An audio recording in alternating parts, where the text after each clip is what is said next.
This episode is brought to you by Deal. Managing a global team is complex. Deal makes it simpler with payroll, HR, IT, and compliance, all in one place. That's why over 35,000 businesses trust Deal to hire, pay, and manage teams worldwide. See how Deal works at deal.com/AsianTan to learn more. That's DEEL.com/ADRIANTAN. Deal, your forever people platform. But at some point, you decide that I was kind of worried that if I would stay in the US for any more than 10 years, I would never leave. And we just toured around China, attending all the went to visit all the various high-tech parks. So I visited a lot of high-tech parks, had a lot of drinking sessions with the government officials. Very nice welcome. Life throws you a wrench once in a while. And he's telling me he's holding on to a bunch of company documents and company stamps from all these Singapore entrepreneurs who did not trust the locals. And any time that their employees need to stamp anything to make it an official, they have to come to him. And I thought, wow, that's really inefficient. Culture is strategy for breakfast, and that's true. And I personally experienced that.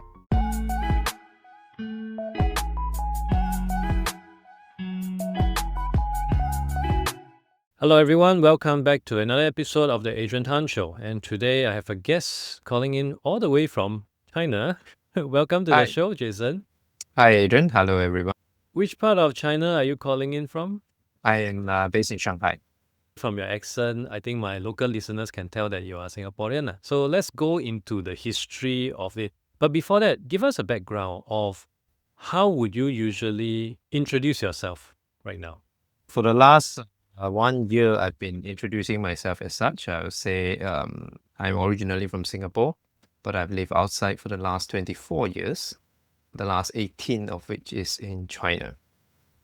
And I've done a lot of different things in my career, including management consulting, running listed multinationals operations in China, startups, scale-ups, and now on my own gig again.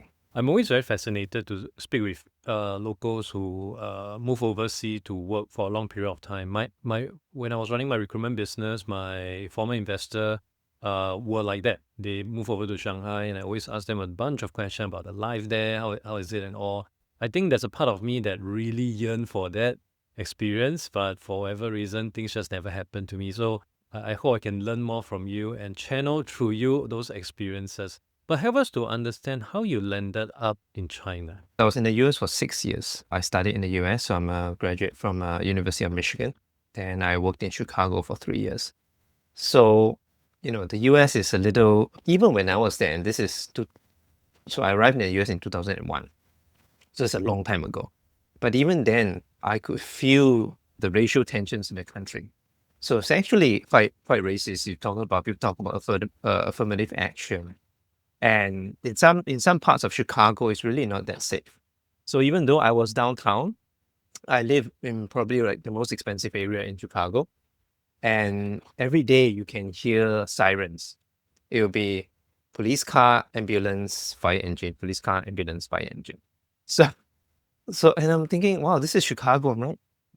The most downtown you can get, right? And so, interestingly, the place is called Viagra Triangle. So no awards for why it's called Viagra Triangle. And right beside is a lot of bars and a lot of foreigners come to hang out. So it's a very touristy area. Every day, listening to these sirens. And sometimes you also feel like during work, there's a glass ceiling. So at some point, I'm like, there's a glass ceiling. It may not, it's not that safe. There's a lot of shooting down south in Chinatown, where eventually I actually moved to Chinatown in my second and third year in Chicago, because it was a lot cheaper, a lot better food, and we stayed in a nice big house. There's like 4 of us, 3 consultants, and 1 financial advisor. So we're always traveling. We had a good time. But at some point, you decide that I was kind of worried that if I would stay in the US for any more than 10 years, I would never leave. And I was a little afraid of that. So I decided after 6 years, I should leave. And this was in 2007. So 2007, I wanted to go to Dubai because at the time, Dubai was up and coming. There was a lot of excitement around it. And the firm I was with, which was Kearney, it's a consulting firm, had just opened an office there, and I wanted to go there. But then it was also the financial crisis, right? So even though they had a lot of projects for a short while, and then projects fell off the cliff because of the financial crisis. So then I was wondering, okay, well, I don't want to stay in the US. I can go to Dubai, or what do I do? And by chance, I was actually on a project in Malaysia at the time, and I met the head of Asia in the Singapore office or at the airport. I can't remember. And I was talking to the head of Asia. I said, hey, how about I come to Asia? He was asking, so where do you want to go? I said, well, I studied Chinese history in school at the University of Michigan. So I took 2 classes of Chinese history, all the way from ancient history, Huangdi, all the way into modern history, right? So I've never been to China. It's like, maybe I'll go to China. So you say, okay, well, you interview with the head of China, which was at the time a German guy. And if they let you go. And so I interviewed, then they accepted. So I took a pay cut, but then I found myself in Shanghai in 2007. And that's the starting of your entire Shanghai journey. Yes. So even before I arrived, I took a project in, I think this must have been the summer of 2007, or maybe late spring. There was a project that they needed someone to do, and this was after my Malaysia project. So this was, I think, for a selection project for an industrial enzymes manufacturer. So the country, it was, I led the project as a senior analyst, and then I had a business analyst, and then an intern with me, and we just toured around China, attending all the, went to visit all the various high-tech parks. So it was a lot of high-tech parks, had a lot of drinking sessions with the government officials. Very nice welcome, and they would try and feed you beer or baijiu, and then the lunch spreads were, I mean, this is 2007, right? So things were going very well. So the lunch spreads were quite amazing. There's no way in hell, like there was maybe with the government official, there might be 6, 7 of us. There's no way we will finish the food. By today's standard, it was extremely wasteful. And half the time we come out of lunch drunk. And this lunchtime, amazing. Now, I Yeah. do notice something across your entire sharing, that there isn't any mention of considering going back to your home country at all.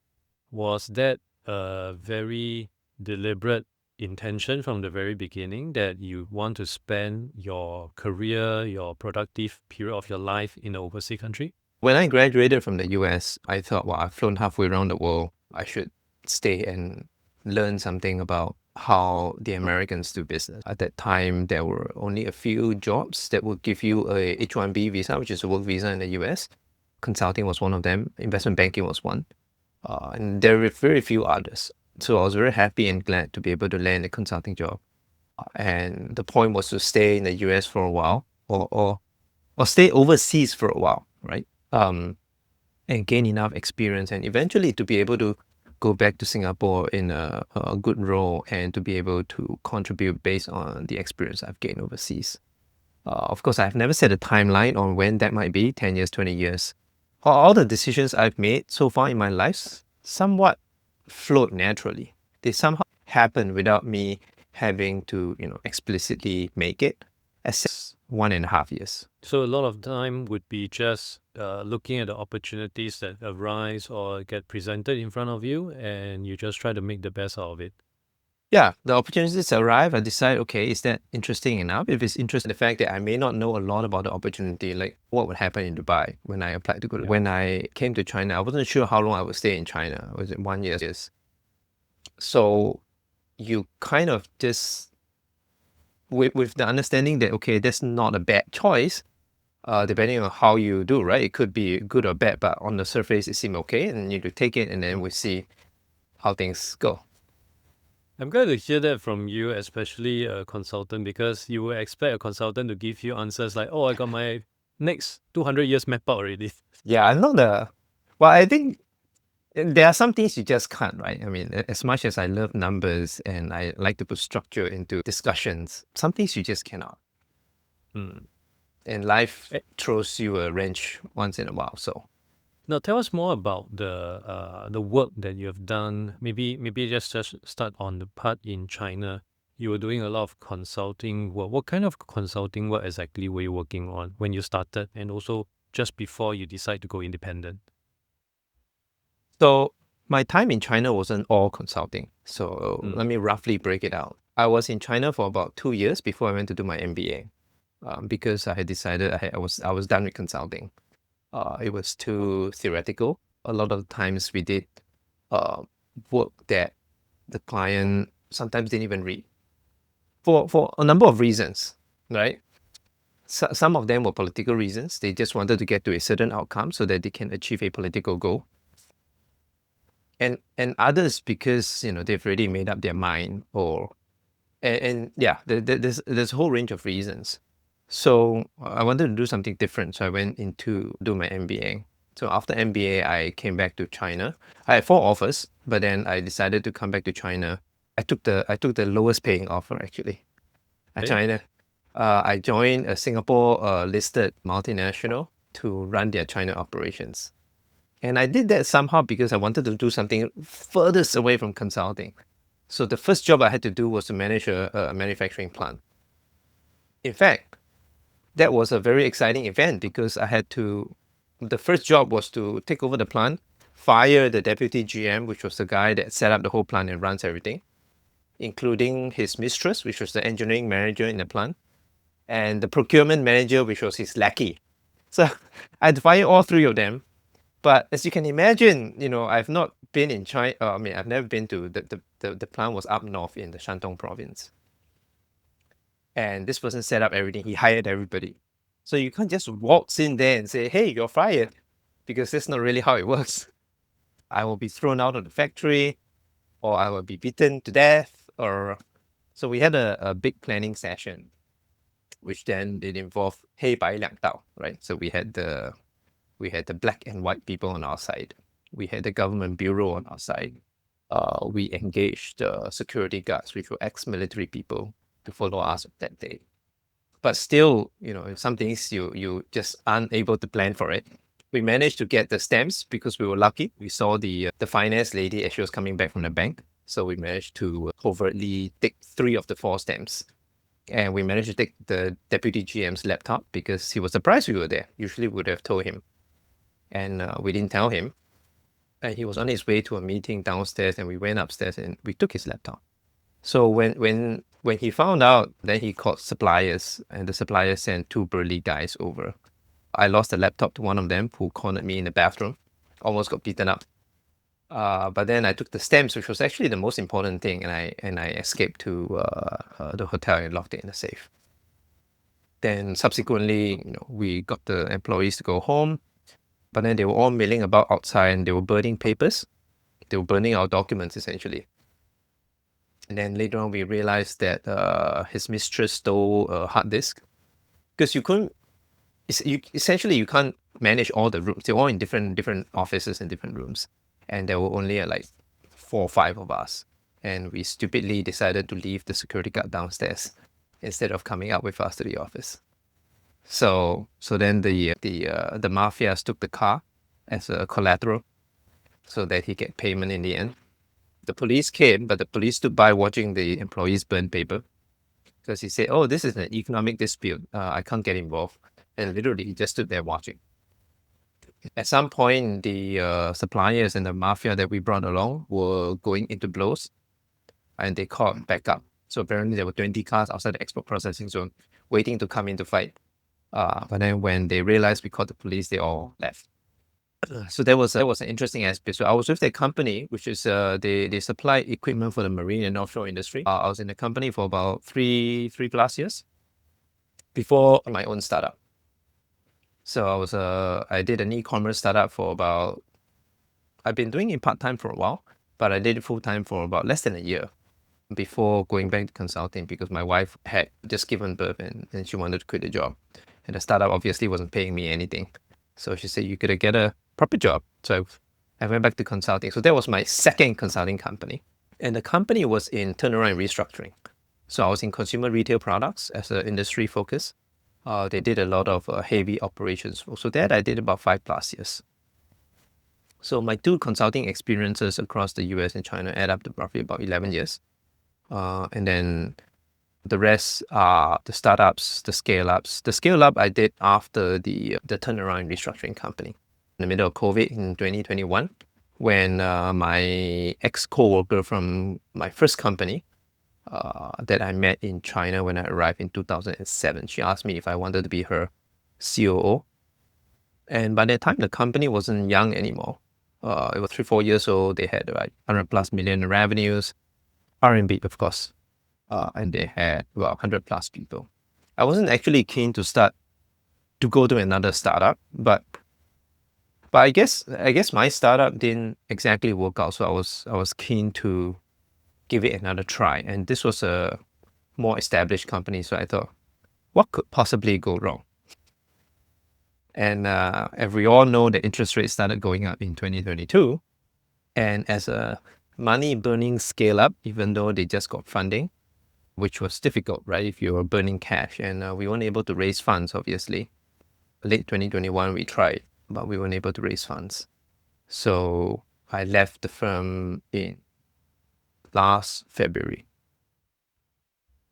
So the 18 years I'm in China was a mix of about 8 years of consulting, about 3 to 5 years of startup, and about 3 years of MNC. That's really an amazing story. My mind is still very much on the your first stint where you have to fire the deputy GM. I was just thinking in my mind, those are situations no MBA would be able to teach you. No. No MBA will be able to prep you for such a scenario. I'm really curious on the actual day of execution. I'm very certain such situation doesn't come naturally for anyone, even a local, let alone a Singaporean. How do you feel on the day of execution, on the day of, going, knowing that you have to take action? What was running through your mind? I think number one was security, because we've all heard so many cases of people suddenly just disappearing in China, right? This is still 2007 is still fairly early. Of course, it's not the 1980s and 1990s, but at 07, there were very few cases of foreign companies, fight the company stamps. There weren't high-profile cases like an online bookseller where I think it's or one of the online booksellers where there was a very high-profile case where they were also fighting for the stamps between the husband and wife. But at the time, there weren't that many. So we didn't have a lot of reference. All we knew we had to get the stamps because the stamps determine the fate of the company. By some sheer luck, I had a classmate from Michigan, this Chinese lady whose dad happened to own the local brewery.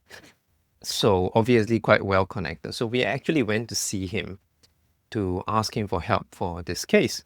And so he recommended us this GM.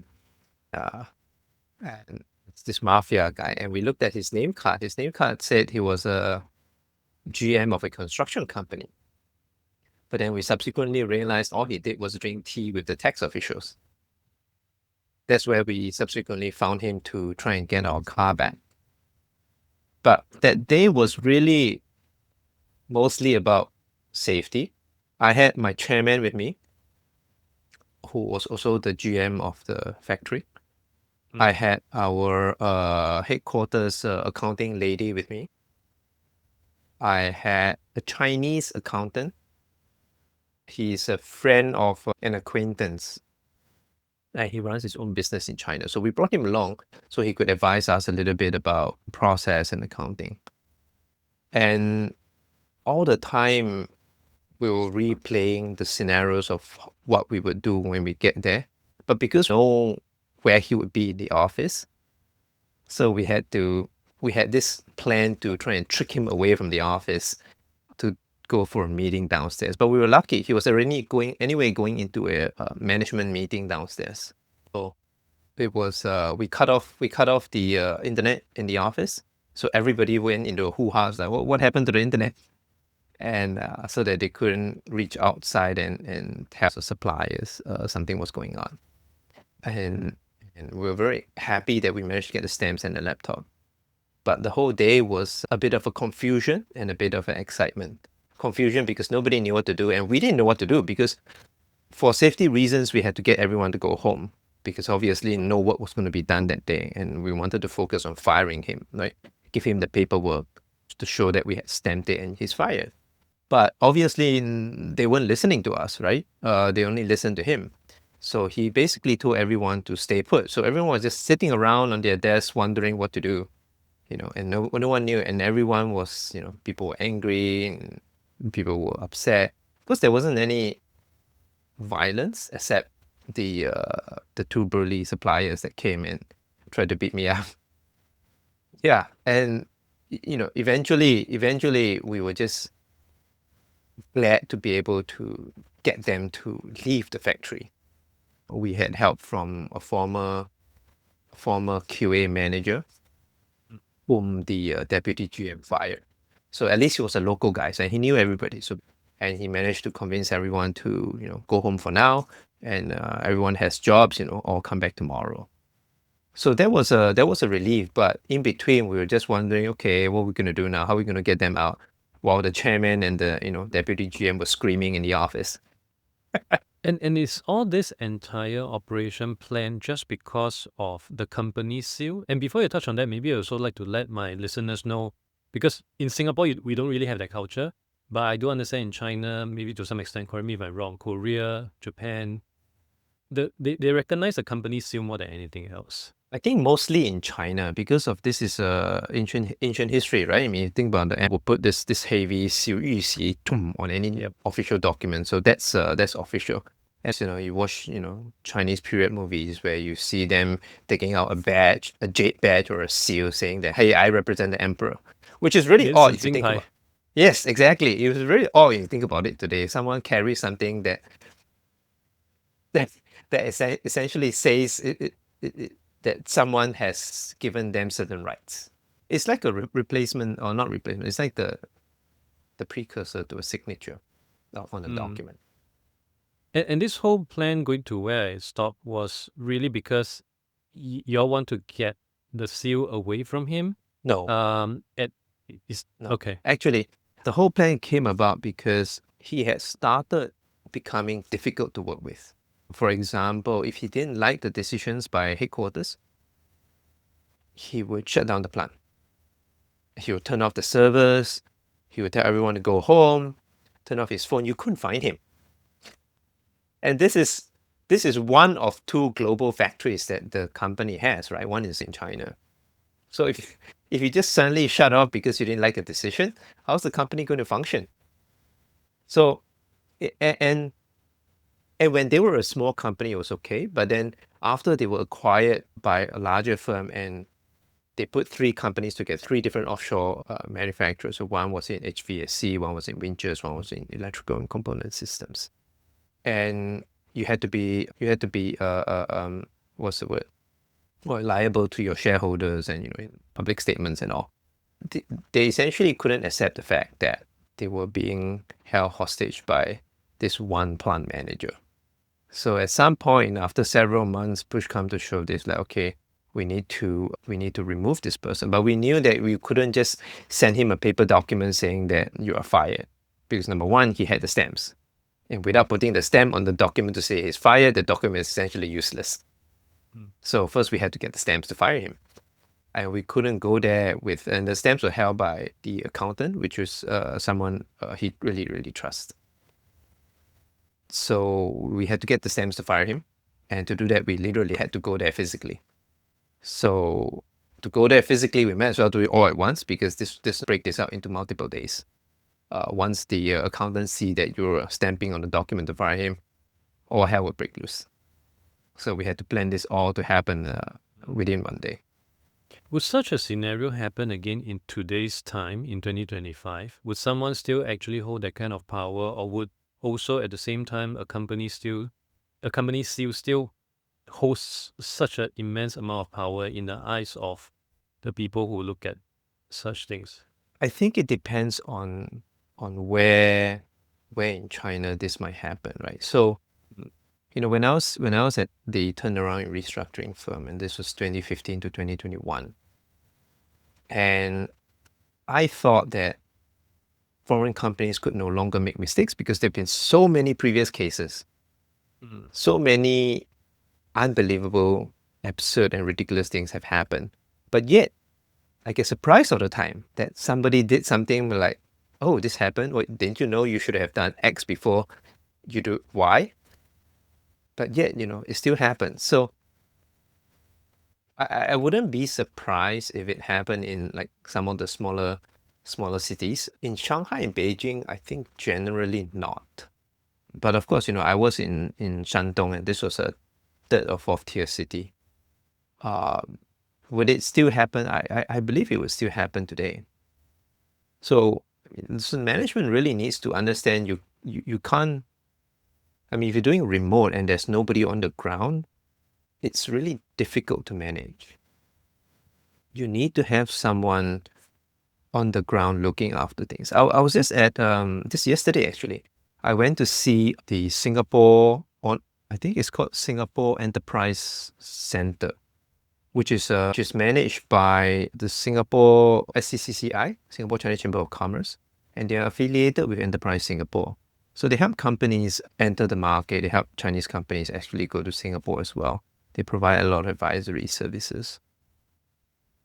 And he's telling me he's holding on to a bunch of company documents and company stamps from all these Singapore entrepreneurs who did not trust the locals. And any time that their employees need to stamp anything to make it an official, they have to come to him. And I thought, wow, that's really inefficient. What if they're like far away in Pudong and you're in Hongqiao? That's like really, really far away. But he said, well, that's they don't trust it. So that, there's a reason why. And obviously they've heard enough horror stories.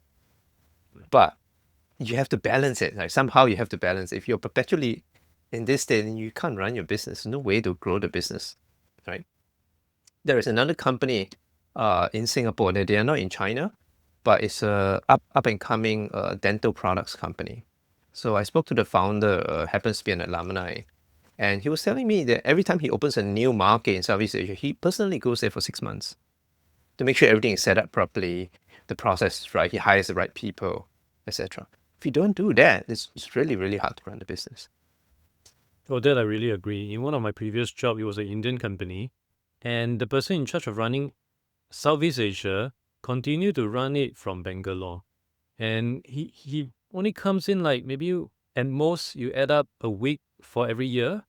And that only allowed him to come up with his impression of what Southeast Asia is. Exactly. Yeah, which doesn't really help in our execution. So I can understand how painful it is. So I'd like to fast track to just before you go independent.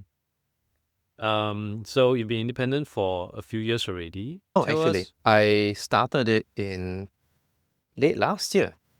late last So, year. Okay. so when I left so I was a COO of the dental scale up, and I Mm. left the dental scale up in February of 2024.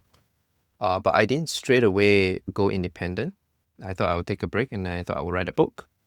So I wanted to write a memoir, but then I'm not Jack Ma, not someone famous, right? No one's going to read my memoir. I'm not Jack Ma. I'm not Pony Ma. So instead of a memoir, I turned it into a storybook. So it's a novel about 3 different protagonists and them managing the China business environment. So 2 of them, I think, were startups, and one of them joined an early company, and how they navigated with their lives and business and everything. So it roughly mirrored some of the things that happened to me. So most of it is based on real events, but of course I fictionalized it. And I wanted to try and put this situation that we just described about fighting for the stamps and the police and the mafia and the burning of the documents into the novel. So I did that for about 6 months, and I finished the novel sometime August of last year. Okay. Then I just spent time trying to find a job, because I know going independent or starting a business or fractional even is challenging. In China, probably more so than Singapore, where China doesn't have that strong of a fractional culture. So, but I found it going difficult, I think partly because my background is a little chapalang with a lot of different things and no real focus, right? So I can say I've been strong in operations, but Operations is very different from industry to industry and company to company. It would have been easier if I'd been in a particular industry, say consumer and retail, all my life, or I was a finance person or a marketing person. Yep. So it was difficult, and eventually I decided I would strike out on my own. So I went independent, started my cross-border advisory firm in November last year. Mm. Okay. And tell us about going through that journey of starting your own thing. Is the very first time you are, going independent? How was that experience been for you, especially in the environment that you're in? You mentioned it was a bit not as receptive as compared to maybe some other countries. How was the entire flow of trying to get to where you are today working out for you? So definitely it started with a little bit of confusion. I started because there was a potential lead. Mm. So as I started it, I'm thinking, wow, I'm doing this for potentially one client. That's not very smart. And then the website took quite a while, and then it was only after I got the hang of it I realized, oh, this could have been done much faster. Of course, now you could, and because AI evolves so rapidly, right? Now you can build the site purely with just vibe coding it. I think even today, I can't say it's entirely clear. I think there is definitely a need for help for foreign companies as they come into China.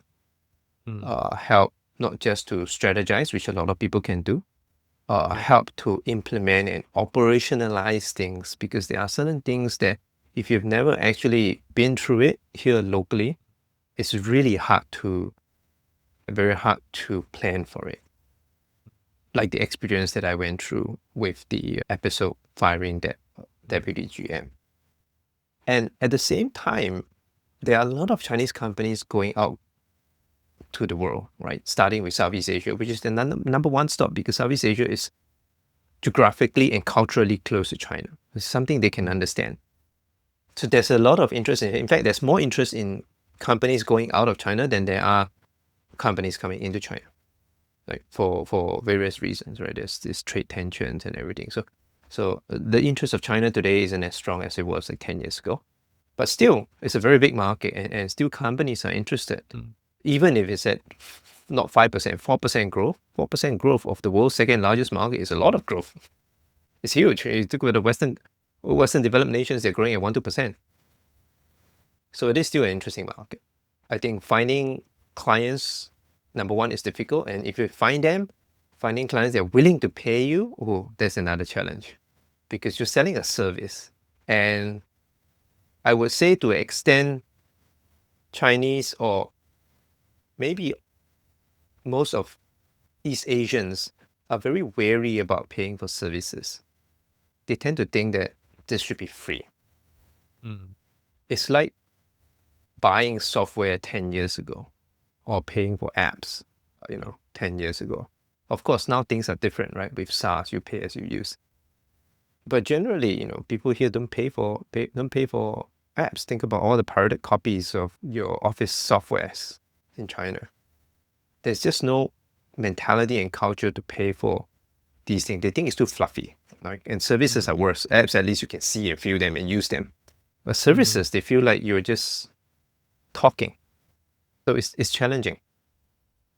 They won't pay unless it's and some of them wouldn't even pay on. So this is a story that was told to me by the head of the Singapore Enterprise Center yesterday.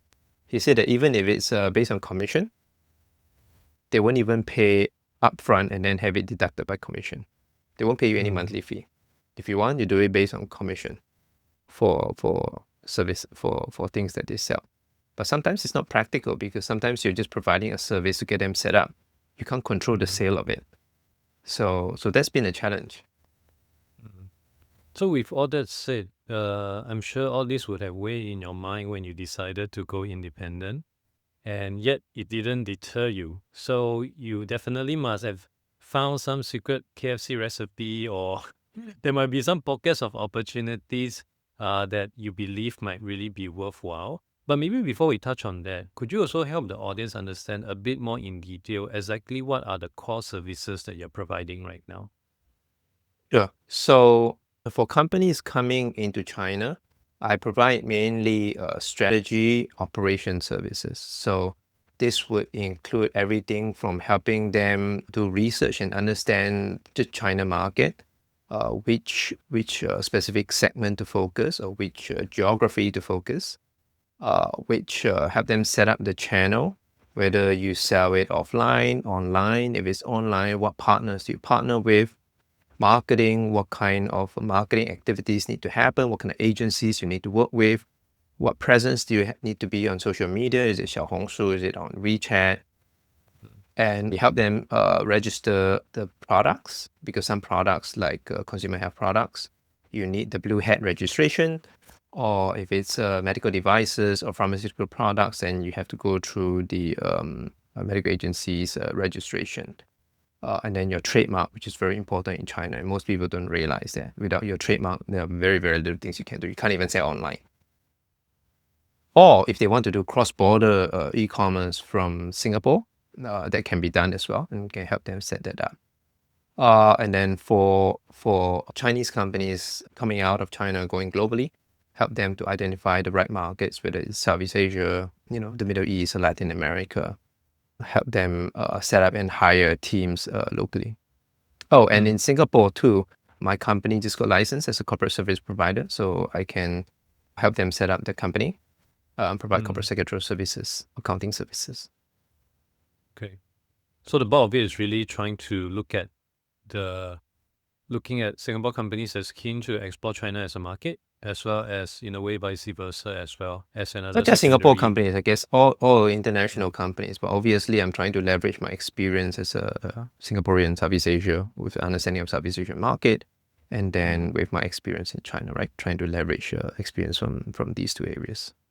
And as much as China is a huge market, I'm very certain there are certain pockets of industries or sectors that might be a bit more booming versus others. I personally get very conflicting news in Singapore, and sometimes maybe because of disinformation, you only get the negative stuff about China for whatever reason. You definitely would have the best first-person point of view insights on what would be some of the key opportunities that you believe Singapore companies, adjacent countries companies would definitely be able to latch on. Are there a few that you want to highlight?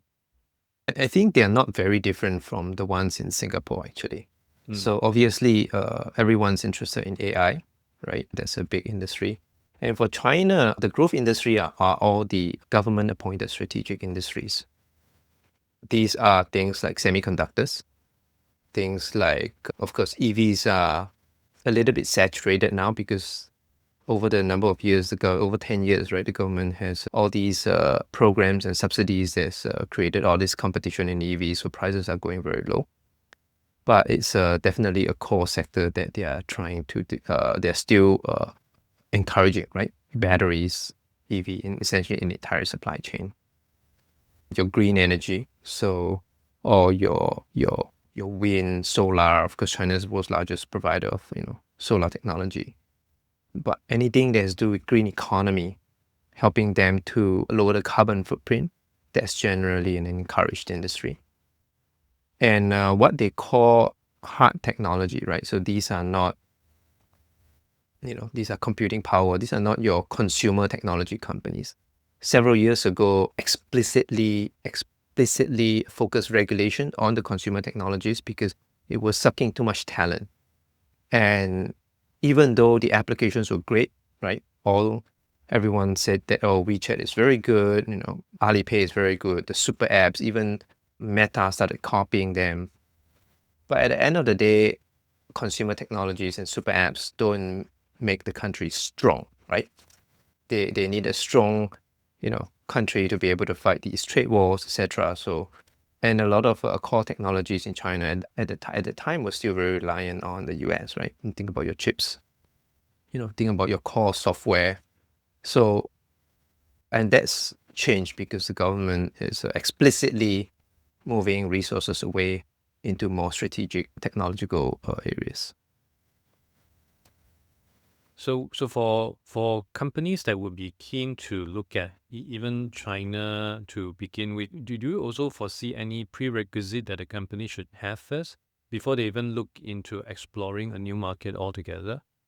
From my own experience, I think the company needs to have sound footing in their industry and their geography. So if you are a startup with very few customers, employees, or processes, and you are trying to sell a physical product into a new market, that could pose a number of challenges, right?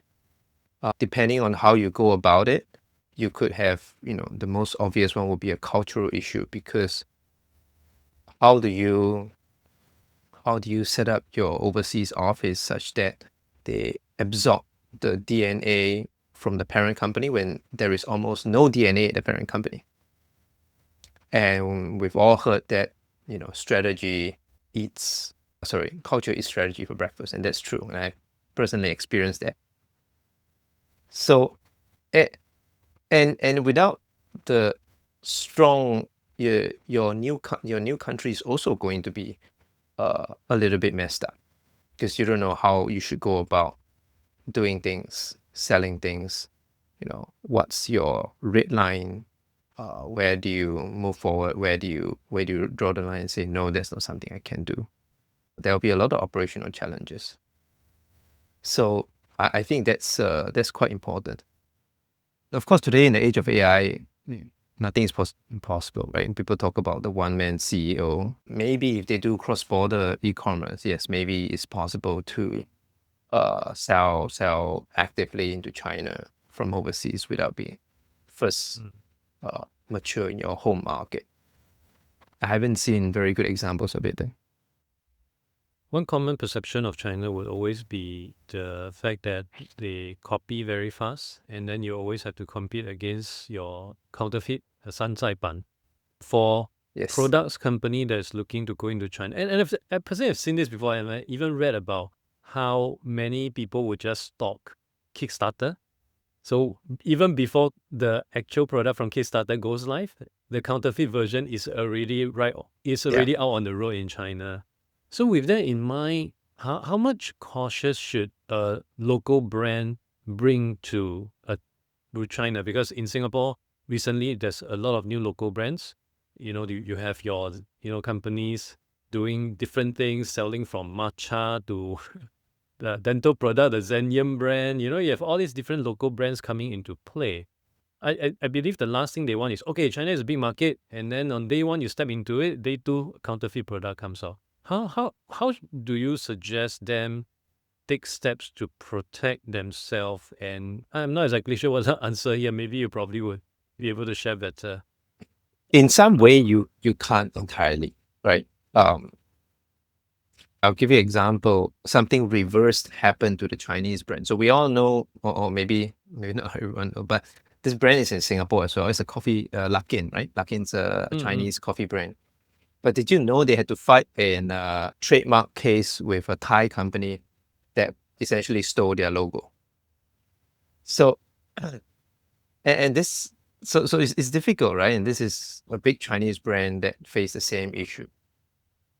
So the first thing I tell everyone is, if you want to go to the China market, you have to have your trademark registered. That's the bare minimum. And even if you are not going to set up an office there, you should register your trademark. I don't know how many trademark squatters there are today. Possibly as the country matures, there are less. But a classic case was Michael Jordan taking 10 years to fight his trademark case against a local shoe brand. And granted, that was some time ago, and today they probably wouldn't take 10 years, but you don't want to have that problem hanging over you, because you can't do a lot of things. So number one, you have to register your trademark, and it's not that difficult, right? Through the WIPO process, you can register in Singapore for a low fee across many, many, many countries. Or if you want to do it locally in China, which is faster, nowadays it's, when I did my trademark registration 10 years ago, it took about 2 years. Nowadays it's just 6 months. It's very quick, low cost too. And The second thing is you have to be careful of who you work with, right? You have to choose the right partners. In China, it's very hard to do things entirely on your own. You must use partners, agents at some point or another because the market is too large and everyone's got their own area of expertise and focus. So you have to select the right partners. Go with reputable ones. Don't try and save money. Scrimping and saving is probably not a good idea. Yes, you can get very low prices, but you pay peanuts, you get peanuts. Of course, be smart and don't be gouged, right? Nowadays, in China, it's so competitive. Things are very cheap. When I started my company in 2010, I think, or 11, I paid 20,000 to start it. Now you can pay 1,000 and they will do it for you. Prices have come down drastically. But still, be careful who you partner with. And have the right paperwork in place. Even though a lot of people say that, in China, the paperwork doesn't really matter that much. Probably true. But it is getting more and more mature, more and more regulated, right? So yes, you want to pick the right partner, you must have the right relationship, you must have the right level of trust, but you also want to have the right paperwork. That's kind of like out of the gate. If you don't have that, then you're on the losing end. The Chinese will use paperwork against you if you're not careful. So you want to have your I's and T's crossed. And then I guess have someone you trust on the ground. Especially if you're not in the market, set up in a place where you can find trustworthy people. You find trustworthy people everywhere, right? You set up where it's most logical for your business, right? If you're in the auto industry, there are about 3 or 4 auto industry clusters in China where you can set up your business. So choose the right cluster and find the right person. If you think that you want to send a local person, Singaporean person there, be it. I'm sure nowadays there are a lot of people who are willing to do that. Or you can find me. I can do it for you. Definitely, and I add that into the show notes before this goes live. One last question. I'm wondering, at this stage of your independent consultancy endeavor right now, and given that it's in the China environment, what is your usual day-to-day like in terms of your activities? What are things that you cover and take up the bulk of your day? The bulk of the day is really trying to market myself and reach out to potential clients. So a lot of the marketing activities would be writing knowledge pieces, putting it up on LinkedIn. And Is LinkedIn still a thing in China? So because I have 2 separate customer groups, right? So I use LinkedIn to market to the ones overseas. So for anyone who's interested in coming to China, so I write a lot of China articles and I post it on LinkedIn. For the ones moving out from China, because I actually don't have a China entity yet. I'm still debating whether or not to have a China entity. For the ones coming out of China, it's really through networking at this point. I haven't yet got around to cold calling the ones internationally, but I yet cold call the ones in China. So this is all through network. Meeting with the Singapore Enterprise Center, asking them to refer me cases, attending events, startup events, Chuhai events, to try and meet people, AI events. And in a lot of these events, you always meet companies who want to go overseas. Just last week at an AI event organized by Xingchen, I met an AI tech company that wanted to move their platform from China to Singapore. So that was another business opportunity. And sometimes you meet friendly competitors in the same industry, and then you trade notes, and depending on the scope of services, sometimes I can recommend them some stuff, and sometimes they can recommend me some potential clients. That's awesome. Well, Yeah. with that, thank you so much for coming onto the show. You mentioned earlier on your LinkedIn, so I'll add that into the show notes. For any parting words for people who may be keen to look into exploring China as a market, since the bulk of my listeners are still very much Singapore-based, any parting wisdom that you'd like to share with them? I think people need to remember that China is a massive market. It may be majority Han Chinese, but it's definitely not a homogeneous market. Maybe it's a little bit better than Southeast Asia because it's fragmented in Southeast Asia. But there are a lot of regional differences and preferences, both from how they buy to what they use. If you go to a local shopping street or a local mall in like a third or fourth tier city, chances are you are not going to recognize 90% of the brands. You've never even heard of them. And that's even coming from me being living in China for 18 years. I will sometimes go there and be like, oh, I've never seen this before. Because they never get to the big cities. And they do very well in some of the smaller tier cities. In fact, fun fact, the world's largest retail company now is called Adrian. They've overtaken McDonald's, I think, as the largest retail company. They have like, I don't know, 40 or 70,000 stores, and recently just went public. Most people have never heard of them. They've got about 3,000 or 4,000 stores in China, 3,000 or 4,000 stores in Indonesia.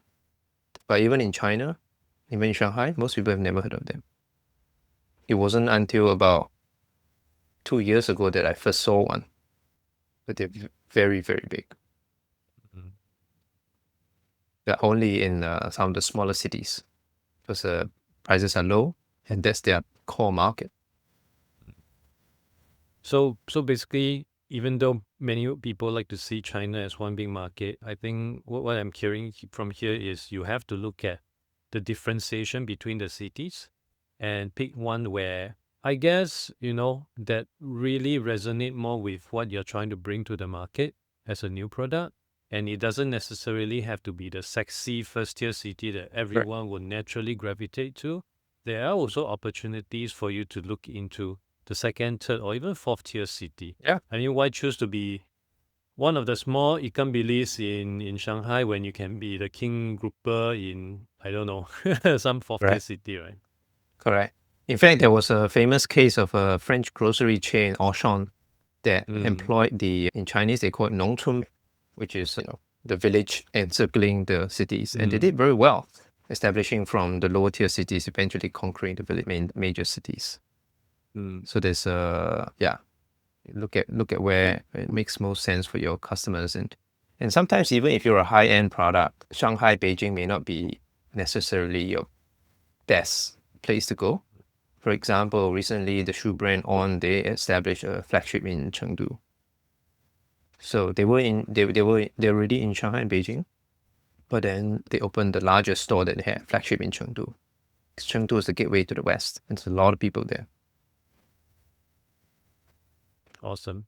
Well, Jason, thank you so much for your insightful sharing of China market about what you're doing. It's really refreshing to see locals really flying the flag overseas representing Singapore. And most importantly, really nailing it out there. I wish you all the best. And hopefully you, Adrian. with this going out, more people will be aware of what you're doing and potentially come to you for your guided wisdom on what to do and how to bring themselves over to the China market. And also vice versa. With that, thank you so much for coming onto the show. Thanks so much, Adrian. Thanks for having me. Very appreciate it.